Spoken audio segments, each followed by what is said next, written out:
the best feeling I had was when I was by myself trying to lose this weight.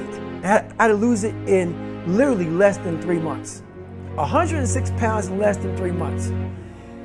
And literally, I started feeling victory just by putting myself in the battle.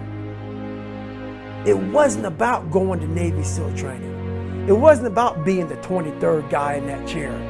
I started realizing, man, just by going to war with myself every day and putting these challenges and these goals and these obstacles, these insurmountable obstacles. So it wasn't about losing 106 pounds. Me losing 5 pounds was an accomplishment. Me losing 10 pounds and then 50 pounds. And then the more I did this, the more I gained confidence. And then the more I gained confidence, the more I realized, fuck these Navy SEALs, man. These guys can't do what I'm doing right now. I had no coach, had no trainer, had no money. I didn't know how to lose weight. I had no knowledge of what I was doing. I was just working. I was just sacrificing. And then through that, all these different tools started coming up. But I would have never found these tools if I didn't put myself in a very uncomfortable place. We all look for toughness. We all want it, but we look for it in a comfortable environment. You will not find toughness in a comfortable environment. Those of you who are listening to this, whoever hear this, you will not find it. I was trying to look for it everywhere. The only way you find it is to drown yourself in a position where you're just out of sorts, where you can't swim and you're drowning. You're drowning. You're drowning in life. But you say, you know what, man? Fuck that. I'm gonna figure out how to fucking backstroke or fucking something. I thought then I was trying hard. That's the scariest thing in the world. I thought then, 297 pound, working for Ecolab, spraying for cockroaches, making $1,000 a month.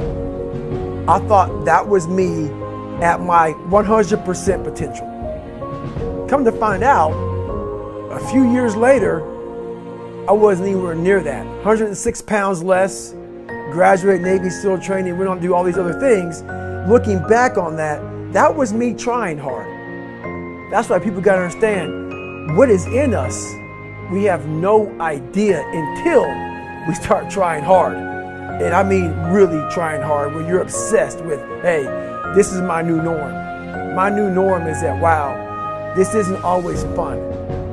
It's not always meant to be fun. And that's when you know you're trying hard. Is that, and so people listening to us that maybe are at 20% or 30%, how do they shatter that myth that they've been telling themselves? You know, about, yeah, I'm going hard, I'm going max, and yet they're not seeing the results. Like, how do they actually shoot themselves out of that? Because there's a great quote, I think it's by this guy named Richard Feynman, who says, the first principle is that you must not fool yourself, and you're the easiest person to fool. Mm-hmm. So we construct these crazy Disneyland realities in our brain, right? And right. then feed it back to ourselves. How do you shatter that? Well, your first thing, you're fighting, we all have two people. We all have two people. And I'm not saying you're crazy. We have the easy voice, which is that 20% telling yourself that I'm easy at 90% of my full potential, maybe 100% at that 20%. That's that voice that we all love. That's that very comfortable voice, that's that mommy holding you saying, it's gonna be okay. Doesn't care how good you are, just loves you. Just loves you no matter how messed up you are in life. That's where you wanna be at. So that's that one voice. This other voice that we walk very far away from is the voice saying, hey man, you ain't doing shit. So we try to get this voice out of our head completely. And we live over here in this land. So what you have to do first is turn up this voice over here. The voice saying things to you that aren't nice. That it's in our head saying, you know what, man? Dude, you're not doing shit. You're not I mean, and it's not putting yourself down. People take this the wrong way in this new society. I'm not saying to put yourself down. I'm saying listen to the truth. And the truth isn't in the 20%. The truth is in this other part of your brain saying, look, man, you're wasting a bunch of percentage here. We have 80 more percent that we're not tapping into, because in this other 80%, is suffering, pain, failure, self-doubt, darkness.